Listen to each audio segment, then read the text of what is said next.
My name is Manning-Ouellette. Most people refer to me as Dr. AMO, my initials. This summer, I began to serve as the Interim Vice President for Student Affairs. I have a very close connection with mental health. I have a family member that suffered from severe mental illness, and I've been through a lot of those challenging times. And I've seen it affect my family in ways that sometimes aren't repairable, but it helps me understand and frames how I approach the work that I do here at Oklahoma State with college students, because I've seen firsthand how it can have an impact, even with myself. So personally, during my undergraduate degree, I also suffered from panic attacks. I felt like I was carrying the world on my shoulder. I'm a first-generation college student, and so coming to college, I didn't know how to navigate things. I didn't know resources. And in addition to that, I am a parental child, which basically means that, I am sort of the go-to, where my parents always went to me when there was an issue,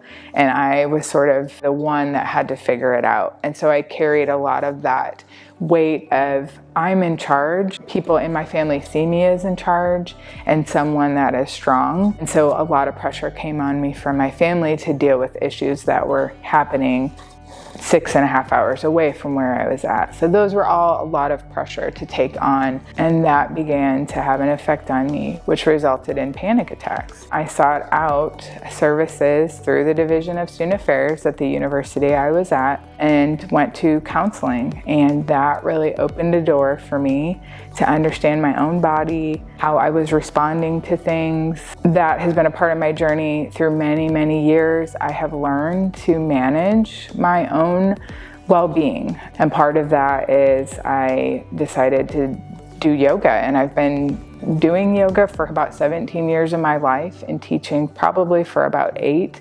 And that has been something that has centered me because I tend to be more of a type A person. I'm busy, and so I need something to slow me down and counter that. I also really prioritize my own self-care and what that looks like for me, and share when I need help.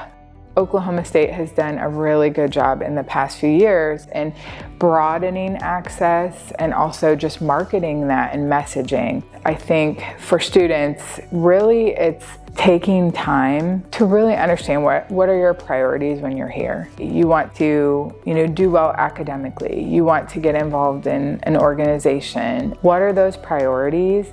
And then set up boundaries around those priorities for you. When things get to be too much, even around those priorities, let somebody know that. We are going to have struggles and challenges in our life, and that's just part of being a human being. There is a community that you can reach out to. You have access to resources here. That's where I think the OSU community has done a great job of building a culture where we do care and we want students to know that and feel that.